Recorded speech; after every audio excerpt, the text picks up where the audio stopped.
अस्सलाम वालेकुम, मैं अली हसन हूँ, आप न्यूट्रल्स देख रहे हैं। नाज़रीन, बहुत बड़ी डेवलपमेंट हुई है।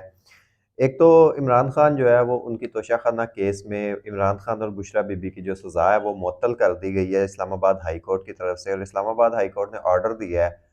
कि ज़मानत के ऊपर रिहा कर दिया जाए इमरान खान को। लेकिन अभी इमरान खान जो है वो रिहा तो नहीं होंगे, क्योंकि एक इद्दत वाला केस जो है उसके अंदर उन्हें सज़ा हो चुकी है। अभी वो सज़ा बरकरार है। दूसरा जो है वो साइफर वाला मामला भी हाई कोर्ट में पेंडिंग है, उसमें भी सज़ा हो चुकी है। तो जो तोशाखाना वाला केस है ना, ये मशहूर व मारूफ केस वही है जिसके अंदर सबसे पहले इमरान खान को गिरफ्तार किया गया था, और इतनी फुर्ती और तेज़ी दिखाई गई थी कि पाकिस्तान के कानून में आज तक इतनी तेज़ी और फुर्ती नहीं दिखाई गई। कि आपको भी पता है और मुझे भी पता है कि आम आदमी हो या कोई भी मामला हो ना, किसी के साथ कोई वारदात हो जाए या चोरी हो जाए, कोई भी इस तरह का मामला हो जाए, तो पुलिस के पास जाया जाए ना, तो पुलिस वहाँ पे जो है ना वो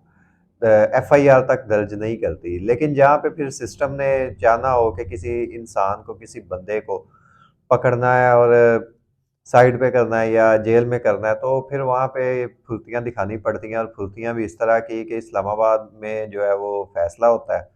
और लाहौर पुलिस जो है वो चंद मिनटों के अंदर-अंदर उस शख्स को पहुँच के गिरफ्तार कर लेती है। अभी फैसला वहाँ से चलता भी नहीं है, लेकिन गिरफ्तारी हो जाती है। जज दिलावर साहब ने ये फैसला दिया था और इंतहाई कंट्रोवर्शियल फैसला था। तब भी जितने भी माहिर कानून थे वो सारे यही बात कर रहे थे कि ये फैसला जो है ना वो कभी भी बरकरार नहीं रहेगा। ये जल्दबाज़ी में फैसला दिया गया है, सिर्फ़ इमरान खान को पकड़ने के लिए, कैद करने के लिए, नीचा दिखाने के लिए ये फैसला दिया गया है, और आज ये बात बिल्कुल साबित हो गई है।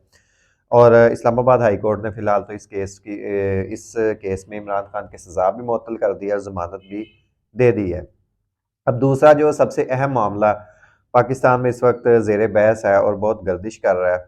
वो आपको बता देता हूँ। वो मामला ये है कि जो जजेज़ हैं ना,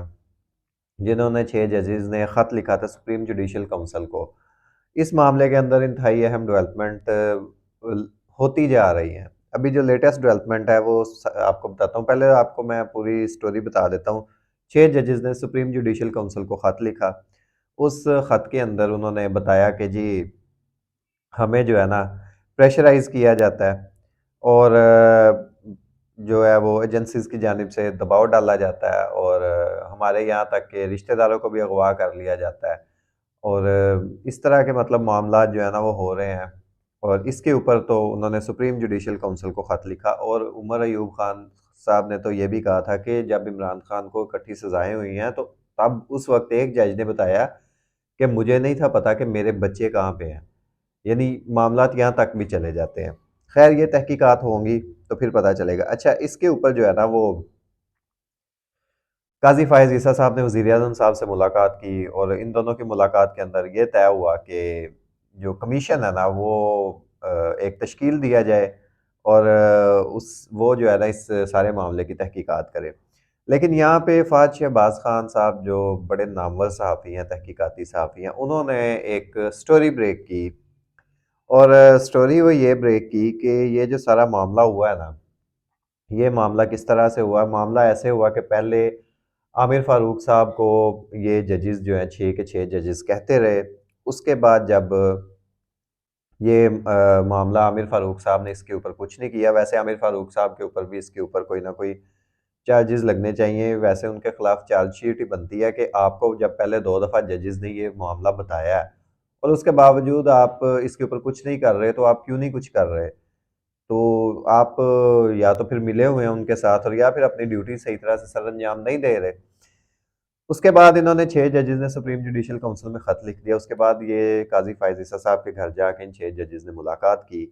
तो काज़ी साहब ने इन्हें जो है ना वो कहा कि आप लोगों ने मेरी पीठ में छुरा घोंपा है। अच्छा, इस मामले के ऊपर फिर हुकूमत ने एक कमीशन बनाने का फ़ैसला किया, और कमीशन की जो सरबराही है वो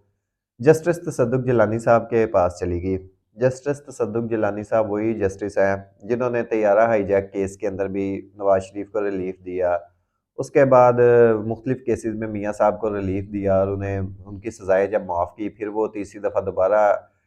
इलेक्शन लड़ने के अहल बन गए जब 2007-8 में ये जद्दा से वापस आए थे, और उसके बाद फिर सिस्टम ने भी इन्हें फिर काफ़ी जो है वो रिलीफ़ वग़ैरह दिया। ख़ैर, जस्टिस तसद्दुक़ जिलानी साहब ने भी इस कमीशन से की सरबराही से मुआज़रत कर ली और उनका भी एक ख़त जो है वो सामने आ गया। और अब मामला यहाँ तक पहुँच चुका था कि जो 6 जजेस थे, बकौल फ़हद साहब के, जो ये 6 जजेस थे ना, उन्होंने ये फ़ैसला किया था, वो डट गए थे और इस मामले से बिल्कुल पीछे हट ही नहीं थे रहे। और उनका ये कहना था कि ठीक है, अगर ये कमीशन बन रहा है तो हम जो है ना वो फिर अदालत में जाएँगे और अदालत में जाके सुप्रीम कोर्ट से ये इस्तदा करेंगे कि ये मामला जो है ये आप टेक अप करें। और इसी सारे तनाज़ुर को देखते हुए अभी जो ये खबर आई है कि अब जो है ना वो काज़ी फ़ायज़ ईसा साहब जो है ना वो इसके ऊपर बाकायदा एक कमीशन बना रहे हैं और सुप्रीम कोर्ट ने 6 जजेस के ख़त के मामले पर अज़ खुद नोटिस ले लिया है। और चीफ जस्टिस काज़ी फ़ायज़ ईसा साहब की सरबराही में 7 रुकनी लार्जर बेंच बुध 3 अप्रैल को समाअत करेगा। Justice Mansoor Ali Shah, justice Yahya Afridi, justice Jamal Mandokhel, justice Athar Minallah, justice Musarrat Hilali और जस्टिस नईम अख्तर अफ़गान बेंच का हिस्सा होंगे। ये तो जस्टिस साहब ने अब जो नोटिस लिया ना वो इसीलिए लिया है क्योंकि जस्टिस साहब को भी पता चल गया था कि ये जजेस तो अब रुकने वाले है नहीं हैं और ये डट के खड़े हो गए हैं क्योंकि पहले इन्हें टरखाया जा रहा था जिस तरह आमिर फारूक साहब के सामने 2 दफ़ा मामला आया तो आमिर फारूक साहब ने इस मामले के ऊपर कुछ किया ही नहीं और खबरें तो यहाँ तक भी आई हैं कि उन्होंने कहा कि फिर हम अपने आप को गोली मार लें जब आमिर फारूक साहब से ये लोग मिले जाके तो आमिर फारूक साहब ने कुछ नहीं किया तो तब ये खबर आई थी मतलब अभी फाज शहबाज खान ने ये खबर दी है उसके बाद फिर जब ये मामला अब देखा कि कमीशन बन रहा है कमीशन बनने के बाद जो है वो फिर जजेस ने ये भी फैसला कर लिया कि अब ठीक है अगर कमीशन बनेगा तो हम सुप्रीम कोर्ट में जाएंगे और अपील फाइल करेंगे 184/3 के तहत कि ये जो सुप्रीम कोर्ट है ना ये मामला खुद टेकअप करे क्योंकि ये जुडिशरी का मामला है जुडिशरी को ही टेकअप करना चाहिए एग्जेक्टिव को नहीं टेकअप करना चाहिए इन 6 जजेस ने जब अदालत में जाना था ना 184/3 के तहत ये पिटीशन फाइल करनी तो इन्होंने ये भी साथ में लिखना था और इस पिटीशन में कहना था कि जस्टिस मंसूर अली शाह और जस्टिस काजी फायज ईसा साहब इस बेंच का हिस्सा ना बने उसकी वजह यह है कि ये दोनों अब एग्जेक्टिव से मिल चुके हैं इनकी मुलाकात हुई है और कमीशन वगैरह की तश्कील का मामला जब चला था तो ये मिले थे तो लिहाजा इनका अब इस बेंच में बैठने का बनता नहीं है कोई भी जवाज तो अब जब कोई रास्ता नज़र नहीं ना आया काज़ी साहब को, तो काज़ी साहब ने फिर मजबूरी में ना ये अब एक जो है इस मामले का सू मोटो ले लिया है और 7 जजेस जो हैं वो